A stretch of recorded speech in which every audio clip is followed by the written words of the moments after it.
En primer lugar, agradecer su prestancia para hablar con nosotros, para podernos transmitir todo aquello que a usted le dicte el corazón. Tanto Jordi como yo somos dos personas apasionadas de la historia, pero cuando tenemos que hablar de hechos del pasado relacionados con conflictos políticos, a veces se hace un poco difícil, pero seguro que podemos poner el acento en temas de profunda carga humana. Usted, su corazón, ¿qué le dicta? ¿Qué le apetece contarnos sobre el pasado, sobre sus orígenes familiares, sobre nuestro país? Complicada la pregunta. Bueno, el país es muy cercano y muy lejano al mismo tiempo.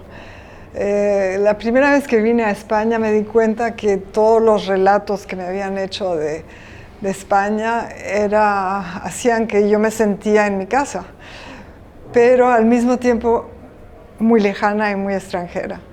Y esa dualidad sigue. El país todavía le falta un gran camino por hacer, un gran paso, es decir, hay todavía mucha presencia del pasado, los 40 años de dictadura, para mencionarlo, está muy presente todavía y resurge. Entonces todo eso hace pensar en el pasado. ¿Cómo es posible que la gente se olvidara de lo que pasó antes de la guerra, durante la guerra y después de la guerra? Eso es algo que es parte de mi historia, ¿no? Es la historia familiar, porque pasó lo mismo con mi propio abuelo, que se habían olvidado o lo habían tratado de hacer olvidar, lo habían borrado, y yo oía cosas que no correspondían a la memoria que yo tenía de la persona con la cual yo había vivido. Tenía unos valores éticos y humanos muy, muy ahincados, entonces cuando oía ciertas cosas decía, no, hay que demostrar que no es así, ¿no? Y claro, todo eso fue saliendo en los documentos y menos mal, pero todo eso tiene un peso muy, muy grande en la historia de la familia, ¿no? El exilio que provocó. Mi padre, yo creo que es tal vez de toda la familia el que más mal lo pasó, porque él, a pesar de ir a México, que era un país muy acogedor, vivió un exilio dentro del exilio. Los españoles exiliados, refugiados, como decíamos, estaban muy divididos entre los pretistas, los negrinistas, los anarquistas, en fin, por regiones también, los vascos, los catalanes, etc. Y él, por muchas razones, decidió aislarse un poco de todo eso. Entonces, lo vivió peor que el resto de la familia y bueno, y él cayó su historia. Pero bueno, como yo había vivido con mi abuelo y con su compañera Feli, aprendí bastantes más cosas sobre lo que había pasado, ¿no? Y es muy difícil. Es simplemente una página que es muy difícil darle la vuelta. Y uno siempre tiene ganas de compartirlo, que la gente no se olvide, que aprenda, que no se olvide, que no repita. Es difícil, ¿no? Pero bueno, como somos optimistas eternos, hay que transmitir lo más que se pueda. ¿Usted cómo veía a su abuelo desde el punto de vista humano y también cómo lo ve ahora, un poco más con la distancia, desde todo lo que sabe ahora y lo que ha ido leyendo de él, lo que se ha dicho, cosas muy buenas, cosas muy malas? ¿Cuál es su punto de vista de su abuelo, tanto humano como político? Si resumo, tenía razón. Eso es lo que ponía en el barco que llegó, el Sinaya, que llegó a México, a Veracruz, y es cierto, tenía razón, hizo lo que tenía que hacer. No tenía muchas alternativas, era republicano desde niño. Hay cartas de 14 años donde ya hablaba de su republicanismo y fue fiel a eso hasta el final. Entonces, ¿cuál es la memoria de él? Pues eso, un hombre fiel, un hombre muy recto, muy generoso, muy empático, muy estricto también, como abuelo, muy exigente, pero una persona que era fundamentalmente buena y generosa. Y que trató de transformar esa forma de ser en su política, en lo que hacía en todos los días, en toda su forma de ser. Y yo creo que la relación entre el hombre médico y la política es totalmente lógico. Los dos son para el otro, ¿no? Y se dedicó al otro, al español. Por tanto, en esencia, su abuelo era una persona que entendía la política como un acto de servicio, sí, un acto de servicio a la comunidad, de altruismo para una sociedad mejor, más igualitaria. ¿Usted cree que las dificultades que tuvo él todavía perviven en la política actual? ¿Hemos evolucionado o tenemos un problema recurrente de que todo lo que es sinónimo de sociedad igualitaria crea temores en ciertas capas dominantes de la sociedad de todos los tiempos? ¿Podría ser así un poco? No me gusta decir que la historia se repite, pero desde luego hay cosas que no han cambiado. Es decir, España tiene, España y no solo España, lo vemos en todas partes, hay siempre unos grupos dominantes y otros que son dominados. Y mi abuelo en particular pensaba que la educación era un elemento que podía transformar esto.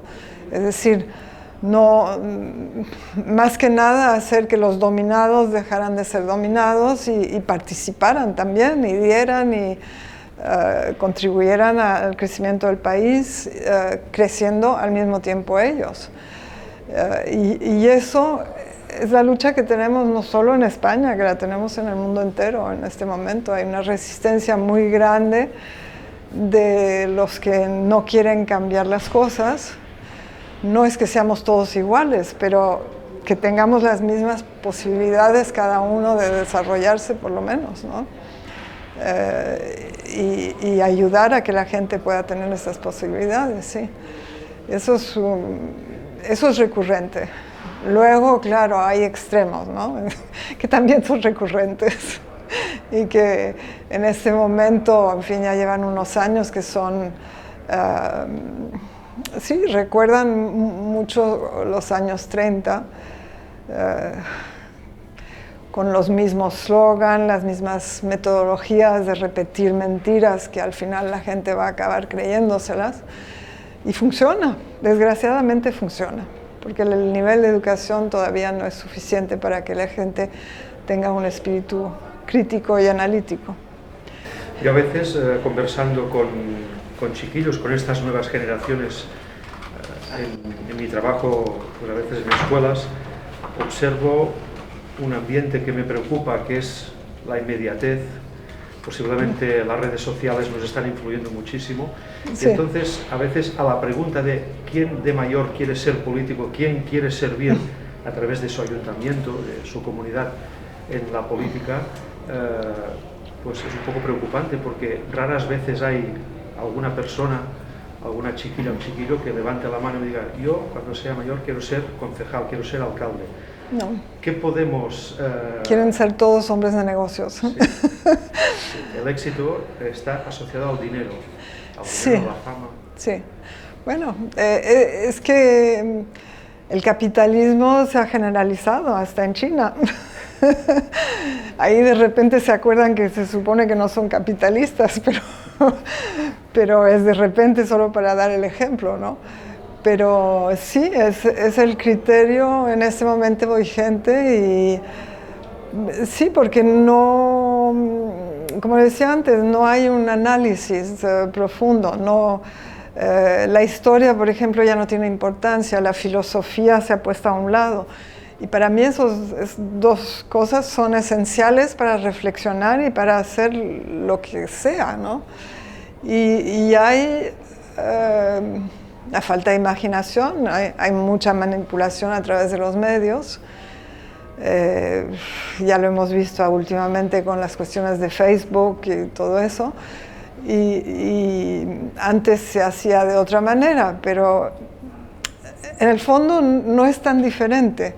La velocidad no es la misma, pero el proceso es muy parecido. Y es una lucha. Es una lucha con uno mismo, porque es muy fácil dejarse llevar por todo. Y es una lucha, sí, para conservar valores democráticos, valores éticos. Eso es lo que más se ha perdido, yo creo. Y la solidaridad también es otra cosa que muchas veces, siento decirlo, pero muchos inmigrantes se olvidan que fueron inmigrantes.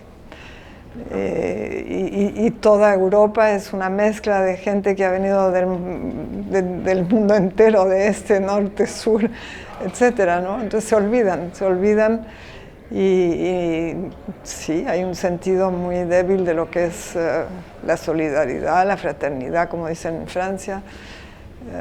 Todo eso son valores que hay que reconstruir y que no es fácil, es mucho más fácil decirle a alguien que va a hacer lo que quiere con dinero, que además no es cierto, pero en fin, funciona, ese mensaje funciona. Entonces, por ejemplo, no querer impuestos.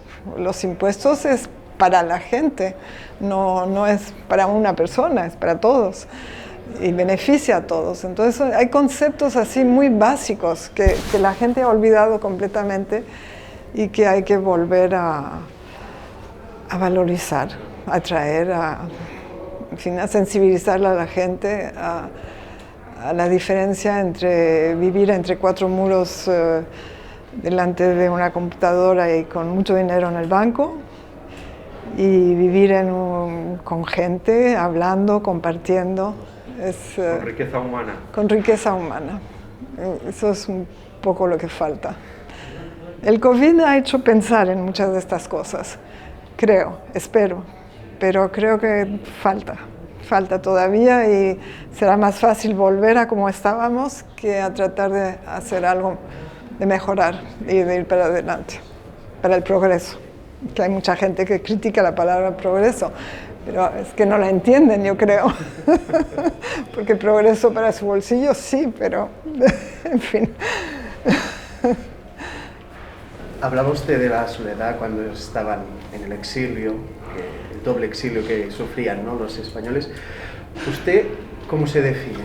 ¿Como persona del mundo, como española? ¿Qué recibió de su familia?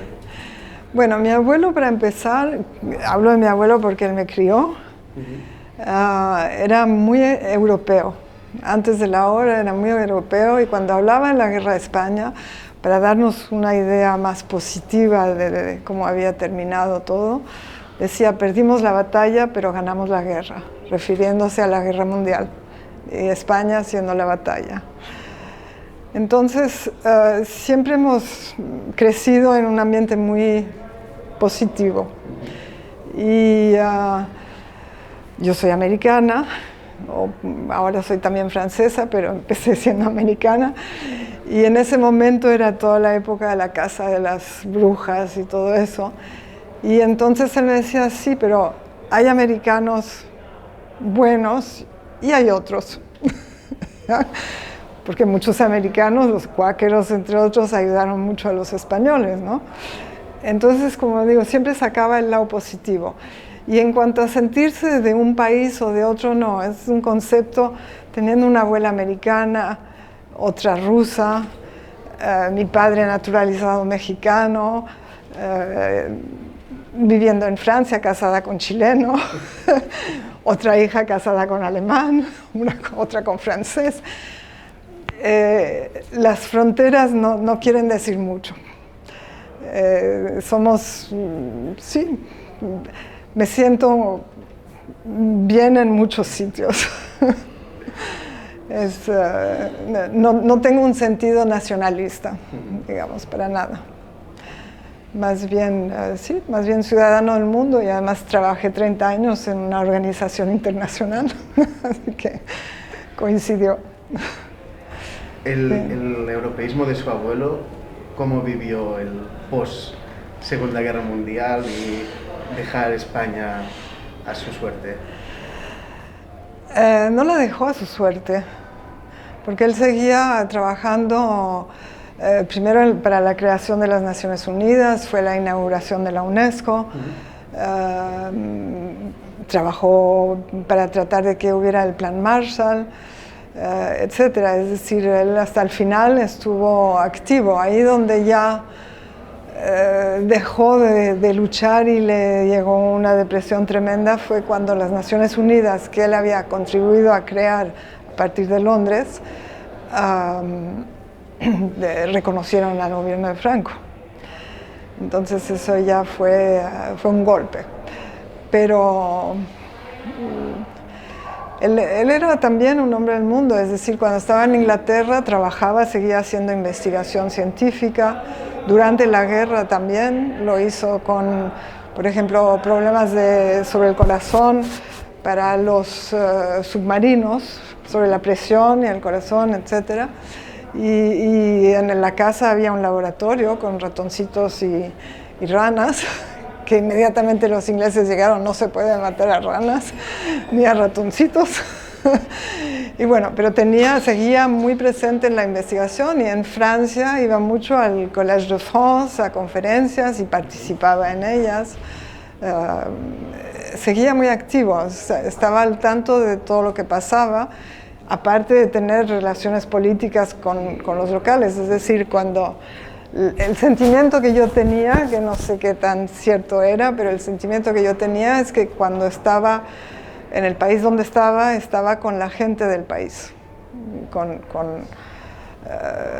o los políticos, o los científicos, o la gente metida en literatura, o periodistas también, obviamente, pero estaba siempre, es decir, no trataba de reproducir algo que ya no existía, de ir y rehacer el mundo con los exiliados. No, eso no era su forma de ser. Era más el futuro. ¿Ha dicho que lo cuidó su abuelo? ¿A usted? ¿Lo cuidó su abuelo? Sí. ¿Eso fue porque su padre estaba en otro sitio o porque tuvo un pequeño...? No, porque mi madre se enfermó, tenía esclerosis múltiple, entonces ya no podía ocuparse de nosotros, y entonces decidieron que sería mejor crecer en un ambiente donde no había la enfermedad tan presente, y nos fuimos a vivir con mi abuelo. Yo tenía 3 años y pico cuando fui con él, y luego cuando murió mi abuelo regresé a México con mi padre, y mi madre estaba ya muy enferma y estaba con su madre en Estados Unidos. Siempre estábamos por todo. Y luego su padre era uno de esos jóvenes idealistas que cogieron el avión para defender la República. Sí, se presentó creo que con 18 años. No hablaba mucho de la guerra, eso es algo muy típico de muchos de los refugiados o exiliados. No hablaba de la guerra, en todo caso, en la familia. En cambio, mi abuelo sí hablaba todos los días de eso, pero porque estaba escribiendo sus memorias, no por otra cosa. Y se aisló mucho, no siguió viendo a los refugiados, era un poco complicado porque, como digo, había todas las divisiones políticas entre ellos, entonces él se fue para un lado, y tuvo un exilio difícil, yo creo, pero cuando era joven era muy aventurero y se lanzó en lo que pensó ser lo que tenía que hacer en ese momento. Sí, creo que con 18 años se subió al avión. y bueno, hizo lo que pudo. Sí. Creo que derrumbó algunos cuantos aviones enemigos. Hasta se echó su avión sobre uno de ellos y él saltó y se salvó, pero el otro no. Así que sí, fue un aventurero, fue un gran aventurero. pero además con una motivación, claro. Nada, para cerrar esta conversación tan interesante, no sé si usted, como conclusión, quiere enviarnos algún mensaje, alguna reflexión del tipo que sea, humana, política, a nivel de cómo las familias podemos educar a nuestros hijos para cambiar el mundo, como todos tenemos este anhelo, ¿no? A ver cómo lo podemos hacer desde la base, lo que usted quiera, como conclusión de nuestra conversación. Bueno, yo creo que hay que primero tratar de aprender a aprender, como decíamos en la UNESCO, y hay que ser abierto al otro, y hay que conocer sus raíces, su historia, y cuando digo sus raíces, lo digo en el sentido muy amplio de las raíces del país también, o del continente, pero hay que saber de dónde venimos y por qué estamos aquí, qué queremos hacer. No somos sujetos, somos actores. Y para eso hay que tener una conciencia grande de lo que uno quiere y hay que escuchar su inclinación constructiva para todos. Eso sería mi... Y no dejarse llevar por ciertas voces. Intencionadas. Sí, cuando alguien empieza a gritar sobre otro es que algo no va. Muy bien, pues muchísimas gracias. Pues de nada. Ha sido muy enriquecedor y un placer, sinceramente. Igualmente. Muchas gracias. Estoy muy contenta de estar aquí, de ver los aviadores, porque era un lado un poco oscuro de la familia, es decir, que no conozco. Seguro que me van a aprender más de lo que yo les pueda decir. Bueno, gracias.